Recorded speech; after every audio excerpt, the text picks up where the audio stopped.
মমতা বন্দ্যোপাধ্যায় ধাপে ধাপে নিজেকে পরিবর্তন করেছেন। প্রথমে বলেছেন এসআইআর নেহি মানেঙ্গে, তারপরে বলেছেন নির্বাচন কমিশন ঘেরাও করে ফেলবো, দুদিন পর এসআইআর শুরু হয়ে গেছে, তারপর বলেছেন বৈধ ভোটার বাদ গেলে তখন আমরা নির্বাচন কমিশন ঘেরাও করে দেবো। ধাপে ধাপে উনি ওনার পরিবর্তনটা নিয়ে এসেছেন। অরিজিৎ, কিন্তু এটাও তো ফ্যাক্ট যে লোকটা বেঁচে রয়েছে, যে লোকটা প্রকৃত ভোটার, তার নাম কেন বাদ যাবে? তাকে কেন ভুগতে হবে? কেন একজন বয়স্ক মানুষকে পৌঁছে যেতে হবে কোনো শুনানির জন্য?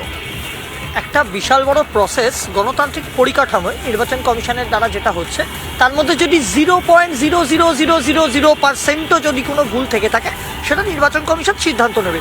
ব্যাপারটা সেখানে নয়, দু একটা নাম বাদ যাওয়া নিয়ে ম্যাটারটা নয়। ম্যাটারটা হচ্ছে যে গণতান্ত্রিক পরিকাঠামোয় অন্যান্য রাজ্যগুলোয় যখন ভোট হয় আপনি কোনো হিংসার খবর বা রক্তের হোলি খেলা দেখতে পাবেন না, কিন্তু বাংলার বুকে যে নির্বাচনগুলো আমরা বিগত দিনে দেখেছি সেখানে শুধু লাশের রাজনীতি, রক্তের হোলি খেলা এবং সেখানে নির্বাচনের নামে প্রহসনে পরিণত করেছে।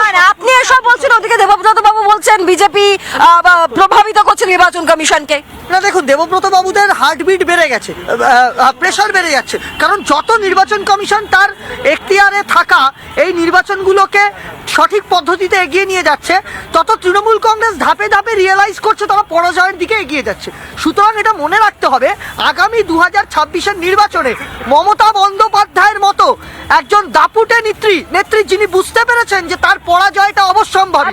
আমি আসছি এখানে, যেহেতু এখানে অরিজিৎ বলছেন যে তিনি অরিজিৎ বিশ্বাস করেন যে মমতা বন্দ্যোপাধ্যায়ের পরাজয় হবে 2026-এর নির্বাচনে। মমতা বন্দ্যোপাধ্যায়ের বিদায় নিয়ে রাজ্যের বিরোধী দলনেতা শুভেন্দু অধিকারী কি বলছেন একবার শুনুন। মিথ্যাচারটাকে প্রকাশ্যে আনার দায়িত্বটা বিরোধী দলনেতার, আমার কাজের পরিধির মধ্যে এটা পড়ে, তাই আমি করেছি। এবং শুধু চিঠি বা পত্রযুদ্ধ বললে হবে না, আমি ছত্রে ছত্রে মুখ্যমন্ত্রী যে অভিযোগগুলো সেগুলো খণ্ডন করেছি। সবাই রক্ষা করবে, উনাকে তাড়িয়ে রক্ষা করবে, কারণ উনি হিন্দু ধর্মকে গন্ধা ধর্ম বলেছিলেন।